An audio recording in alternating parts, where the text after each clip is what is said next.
কারণ এই আর্জেন্টিনায় একজন লিওনেল মেসি আছেন। এই আর্জেন্টিনায় সেই ফুটবলার রয়েছেন যিনি স্প্যানিশ ফুটবলে লিওনেল মেসি হয়ে উঠেছেন।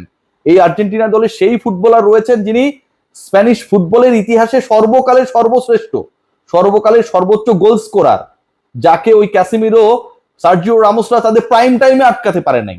সো এই লিওনেল মেসিকে, মানে অন্য ফুটবলারদের, অন্য দলদেরকে স্প্যান আটকে দিয়েছে, একটা গোলের বেশি তারা রিসিভ করে নাই, আর্জেন্টিনাকেও তারা আটকে দিবে, মেসিকেও আটকে দিবে, এটা অন্তত মেসির ক্যারিয়ারের সাথে মেলে না, যুক্তির সাথে মিলে না। মেসি যেভাবে সর্বকালে সর্বশ্রেষ্ঠ হয়েছেন সেই প্রসেসের সাথে মেলে না। এই আলোচনাটা হওয়া দরকার, এবং এই আলোচনাটা আজকের যে ফাইনালটা, আজকে মিডনাইটে যেখানটা স্পেন আর্জেন্টিনা মুখোমুখি হবে, যেখানকার টোটাল ফোকাসটা এই মুহূর্তে এই দুই দলের 52 ফুটবলার ছাপিয়ে, অথবা মাঠে স্টার্টিং লাইন আপে যে 22 জন ফুটবলার নামবেন তারা ছাপিয়ে একজনের উপরে, পুরো স্পটলাইট একজনের উপরে, লিওনেল মেসি। এবং সেই আলোচনা করতে গিয়ে যে Lionel Messi versus Spain, not Argentina versus Spain, Lionel Messi versus Spain যে ফাইনালটা হতে যাচ্ছে, সেখানটায় বলা হচ্ছে যে লিওনেল মেসিকে অকার্যকর করে দেওয়ার জন্য, লিওনেল মেসিকে ইনএফেক্টিভ করে দেওয়ার জন্য স্প্যানিশ ডিফেন্স লাইন, স্প্যানিশ যেই ফুটবলের আলোচিত ঘটনা প্রবাহ এবারের বিশ্বকাপ জুড়ে যেভাবে তারা অন্য দলগুলোকে ব্যর্থ করেছে, receiving only a single goal, they are perfect to inactivate Lionel Messi. এই আলোচনা করতে চাই এবং আপনাদের রিকোয়েস্ট করতে চাই আলোচনাটা শুনবেন। আমি কয়েকটা বেসিক পয়েন্ট নিয়ে আলোচনা করতে চাই, মানে অনেক গভীরে, অনেক তাত্ত্বিক আমাদের ফুটবল নিয়ে অনেক আলোচনা করছেন, এত গভীর জ্ঞান আমার নাই, সেই আলোচনা করব না। প্রথম প্রশ্ন যেটা, সেটা হচ্ছে এখন পর্যন্ত স্প্যানিশ লিগের বা লা লিগার সবচেয়ে সাকসেসফুল ফুটবলার কে? এই প্রশ্নটা যদি করা হয় যে সবচেয়ে সাকসেসফুল ফুটবলার, সবচেয়ে হাইয়েস্ট গোল স্কোরার কে, সেই উত্তরটায় একজনের নামই আসে, লিওনেল মেসি। 474 গোল তিনি করেছিলেন। লা লিগার ইতিহাসের সর্বোচ্চ গোলদাতা লিওনেল মেসি। এখন যেই দলটা আর্জেন্টিনার মুখোমুখি হবে বা লিওনেল মেসির মুখোমুখি হবে, বা লিওনেল মেসিকে ইনএক্টিভ করে দেবে, লিওনেল মেসি যেভাবে অন্য দলগুলোর বিপক্ষে ইফেক্টিভ ছিলেন, ইংল্যান্ডের বিপক্ষে যেভাবে গোল করিয়েছেন, মিশরের বিপক্ষে যেভাবে পুরো মোমেন্টাম চেঞ্জ করে দিয়েছেন, আলজেরিয়ার বিপক্ষে যেভাবে টুর্নামেন্টের প্রথম হ্যাটট্রিকটা তুলে নিয়েছেন, এরকম কোনো লিওনেল মেসিকে আমরা দেখবো না। মানে ফাইনালের আগের 7টা ম্যাচে লিওনেল মেসিকে আমরা বিভিন্ন রূপে দেখেছি, এবং প্রত্যেকটা ম্যাচেই তিনি হয় গোল করেছেন অথবা করিয়েছেন। স্প্যানিশ যে ডিফেন্স লাইন আপ বা স্প্যানিশ যে পরিকল্পনা, সেটাই লিওনেল মেসিকে এইভাবে আমরা দেখবো না। কারণ একটাই, কারণ স্পেনিয়ারদের বিপক্ষে, স্পেনের বিপক্ষে অন্য দলগুলো স্ট্রাগল করেছে, ইনক্লুডিং ফ্রান্স, যারা টপ ফেভারিট ছিল to be the finalist, to be the champion.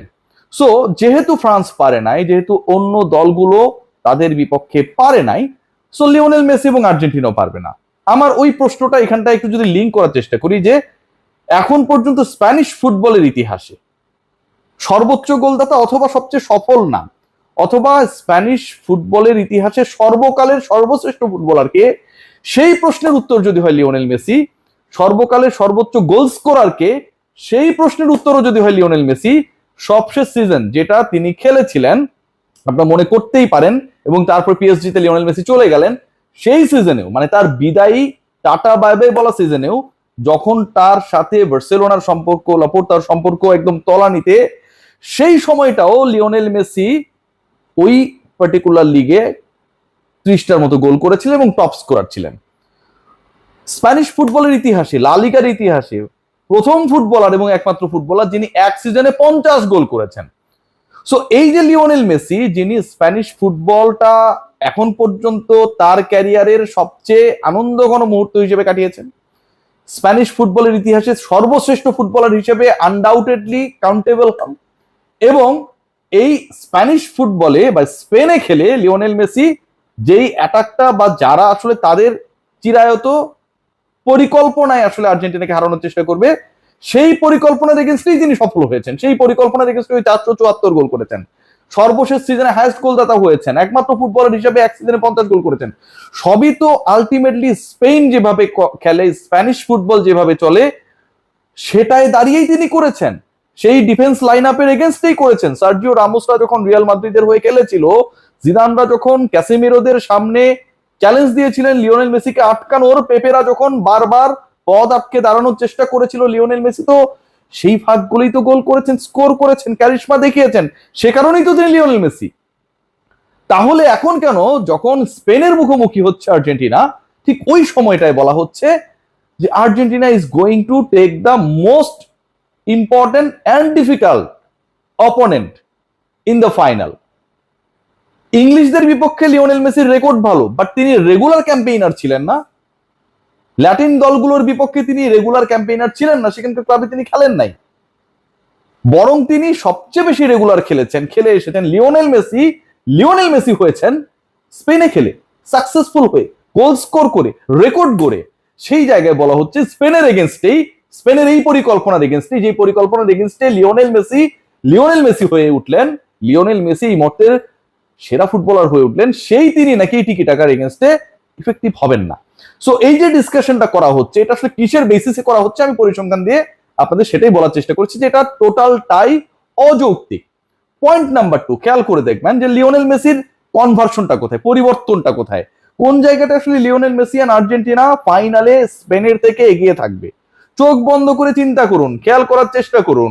দেখুন, লিওনেল মেসি যখন আলটিমেটলি বার্সেলোনা ছেড়ে চলে গেলেন, যখন থেকে তিনি পিএসজির পার্ট হলেন, এবং যেই লিগটাকে আসলে তুলনামূলকভাবে মোর কম্পিটিটিভ মনে করা হতো না দেন দ্য লা লিগা, লিওনেল মেসি কিন্তু 22-এর শিরোপাটা জিতলেন as the part of PSG. ফরাসি ফুটবলের পার্ট হয়ে লিওনেল মেসি, নট বার্সেলোনা, যেখানে তিনি এত সাকসেস পেয়েছিলেন, সেই দলের হয়ে খেলা অবস্থায় জাতীয় দলের যতবার তিনি প্রতিনিধিত্ব করেছেন বিশ্বকাপে, একবারের জন্য লিওনেল মেসি কিন্তু বিশ্বকাপ জিততে পারেন নাই, ফাইনাল পর্যন্ত গিয়েছেন। কিন্তু যেই লিওনেল মেসি স্পেনিশ ফুটবলকে ছেড়ে দিলেন, মানে সেখানে সফল হওয়ার পরে, সেখান থেকে যখন তিনি অশ্রু মিশ্রিত বিদায় নিয়ে অন্য আরেকটা লিগে চলে গেলেন, সেখানটায় গিয়ে তিনি বিশ্বকাপ জিতে ফেললেন, এবং এরপরে যখন তিনি আরো কম ইন্টেন্সিভলি মেজর লিগ সকারে গেলেন, ব্যাক টু ব্যাক ফাইনালে চলে গেলেন। সো আসলে কোথায় ভ্যারিয়েশনটা, কোন জায়গাটা স্বস্তির জায়গা? প্রথমত Lionel Messi, he knows the way of the style about the Spanish football. Real মাদ্রিদের ফুটবলাররা খেলছে, অ্যাটলেটিকো মাদ্রিদের ফুটবলাররা খেলছে, তাদেরকে নিয়েই তো আসলে স্পেন জাতীয় দল। সো তাদের স্টাইল এবং এই স্টাইলের এগেনস্টে লিওনেল মেসি প্রিভিয়াসলি সাকসেসফুল হয়েছেন। লিওনেল মেসি তার ক্যারিয়ারের সেরা ফুটবলার হয়েছেন। লিওনেল মেসি একাধিক রেকর্ড করেছেন। স্পেনের ফুটবলে তার সর্বশেষ মৌসুমে হাইয়েস্ট স্কোরার ছিলেন। সো এই স্প্যানিশ স্টাইলের এগেনস্টে যদি লিওনেল মেসি শত গোল করেন, 474 গোল করেন, স্প্যানিশ স্টাইলের এগেনস্টে লিওনেল মেসি এবং আর্জেন্টিনার লিওনেল মেসি তিনি ফাইনালে গিয়ে পারবেন না। কেন পারবেন না, এই প্রশ্নের উত্তর ভাই আমি এখনো পাই না, আমার কাছে নাই।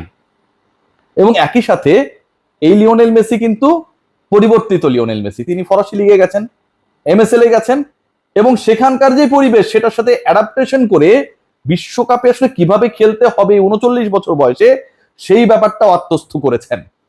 সো ফাইনালটা যে আলটিমেটলি ওই একটা গোল খেয়েছে স্পেন, এখন পর্যন্ত টুর্নামেন্টে মানে আর্জেন্টিনাকেও আটকে রাখবে, ওভাবে ভাবাটা আমার কাছে মনে হয় যে বোকামি। কারণ এই আর্জেন্টিনায় একজন লিওনেল মেসি আছেন, এই আর্জেন্টিনায় সেই ফুটবলার রয়েছেন যিনি স্প্যানিশ ফুটবলে লিওনেল মেসি হয়ে উঠেছেন। এই আর্জেন্টিনা দলে সেই ফুটবলার রয়েছেন যিনি স্প্যানিশ ফুটবলের ইতিহাসে সর্বকালের সর্বশ্রেষ্ঠ, সর্বকালের সর্বোচ্চ গোল স্কোরার, যাকে ওই ক্যাসিমিরো, সার্জিও রামোসরা তাদের প্রাইম টাইমে আটকাতে পারেন নাই। সো এই লিওনেল মেসিকে, মানে অন্য ফুটবলারদের, অন্য দলদেরকে স্প্যান আটকে দিয়েছে, একটা গোলের বেশি তারা রিসিভ করে নাই, আর্জেন্টিনাকেও তারা আটকে দিবে, মেসিকেও আটকে দিবে, এটা অন্তত মেসির ক্যারিয়ারের সাথে মেলে না, যুক্তির সাথে মেলে না। মেসি যেভাবে সর্বকালে সর্বশ্রেষ্ঠ হয়েছেন সেই প্রসেসের সাথে মেলে না। Let's see what happen, but I can bet you that Lionel Messi will be much more destructive in the final against the Spaniard.